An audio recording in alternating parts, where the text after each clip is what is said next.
आका कितना प्यार करते हैं हम लोगों से। मेरे पैगम्बर फरमाते हैं अपनी नज़रों की हिफाजत करो।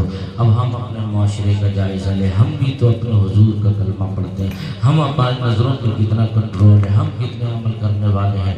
लेकिन आओ तारीख का जायज़ा लो, हुजूर कितना प्यार करते हैं। मेरे पैगम्बर ने फरमाया अपनी नज़रों की हिफाजत करो। हुजूर नज़रों की हिफाजत का पैगाम दे रहे हैं, सिर्फ ज़बानी आपने पैगाम नहीं दिया, इस पर अमल भी करके दिखाया। खुद हज़रत सैयदा खदीजतुल कुबरा रज़ी अल्लाह तआला अन्हा इरशाद फरमाती हैं, मेरे सरदार मोहम्मद की हया इतनी थी, अगर 70 मर्दों की हया को एक जगह जमा कर दिया जाए उससे भी ज़्यादा शर्मीले मेरे सरदार मोहम्मद सल्लल्लाहु अलैहि वसल्लम हैं। इस कदर हुजूर शर्मीले हयादार थे। तारीख बताती है हुजूर इस कदर जिन रास्तों से चलते हुजूर का सर नीचे होता, निगाहें नीची होती। हम भी तो हुजूर के गुलाम हैं, चल रास्ते से रहे हैं, लेकिन पड़ोसियों के दरवाज़ों पे हमारी नजरें हैं, चल सीधे रहे हैं, नजरें तिरछी चल रही है। खुदारा आप किसी के ऊपर गलत नजर डालकर उसकी इज्जत पर अटैक मत करो। इस्लाम ने तुम्हें नीची नजरों का पैगाम दिया है।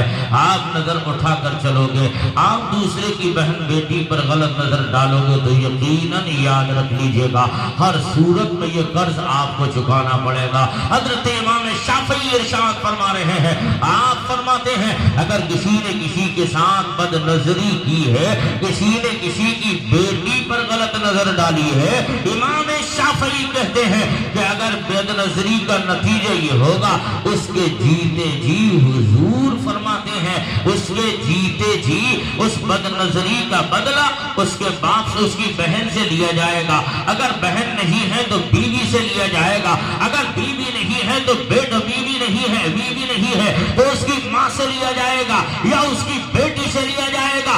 हर हालत में इस कर्ज को चुकाना पड़ेगा। इमाम शाफ़ी कहते हैं हुजूर ने फरमाया उसके जीते जी इस बदनजरी का, गलत निगाह डालने का बवाल, उसकी सजा उसको दुनिया में देनी ही, उसको दुनिया में भुगतनी पड़ेगी, हर हालत में झेलना पड़ेगा। तो मैं कहना चाहता हूँ जवानों, ये किसी उस पैगंबर का कलाम है, उस पैगंबर का फरमान है।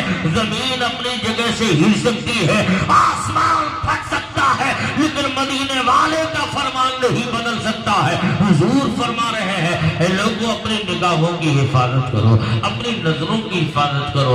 लोगों तारीफ के तेवर तो देख लो। अब मैं दूसरी बात अपनी बेटियों से अर्ज करूं, इस्लाम की इज्जतदार बहनों, अगर रिश्ते में भाई लगता हूं तो अपना भाई समझकर, अगर किसी कोई बेटी लगती हो तो मेरी बेटी समझकर मैं आपसे अर्ज ये कर रहा हूं, इस्लाम की चहीती बेटियों, इस्लाम की इज्जतदार माओ, तुम अपने आप को बचाओ। ये रात के 4 बजे 2 बजे जो फोन में हेलो हाय हो रही है, अगर बाप इस जलसे में बैठे हो और बच्चियों के तो मैं कहता हूँ, अगर भाई बैठा हो तो मैं कह रहा हूँ आप अपने घर की बेटियों के हाथों से मोबाइल छीन लो, इसलिए कि इनके पास मोबाइल का कोई काम नहीं है। इनके पास मोबाइल का क्या काम है? अगर बेटियों के पास मोबाइल न होता तो ये जवान 4 बजे रात के फोन किस पे करता? इसका मतलब ये है हमने बेटियों को छूट दे रखी है, हमने मॉडर्न दौर के नाम पर छूट दे दी है। हमारी बेटियों के हाथ में मोबाइल है और यही तक नहीं, अब उस बेटियों के मोबाइल हाथ में आ गए हैं,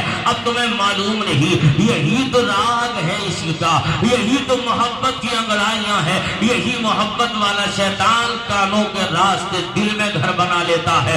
फिर नतीजा ये होता है उस बूढ़े बाप की सफेद दाढ़ी की इज्जत पर सरेआम नीलाम होती है, इज्जतें तार हो जाती है, इज्जतें नीलाम हो जाती है, खानदान का सर शर्म से झुक जाता है। उसका नतीजा ये है कहीं न कहीं बाप का लूज पॉइंट है। अगर बाप हो तो घर के हालात का जायजा लो, जिम्मेदार भाई हो तो जायजा लो, अपने बेटियों के हाथ में मोबाइल ना दो।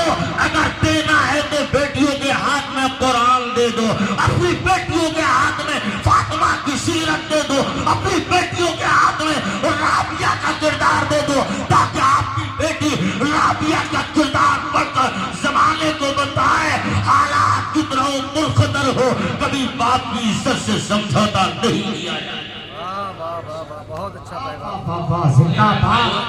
जरूरत इस चीज की है, अपने पेशानियों को सीधे में रखो, मौला को रूठे मनाओ, अपने आप को समझो। जवानों, तुम अगर किसी की इज्जत पर अटैक करोगे, ہونا تمہاری عزت پر بھی اٹیک ہے، اس لیے اگر تمہیں اپنی پیاری عزت لگ رہی ہے تو اپنی عزت بچاؤ۔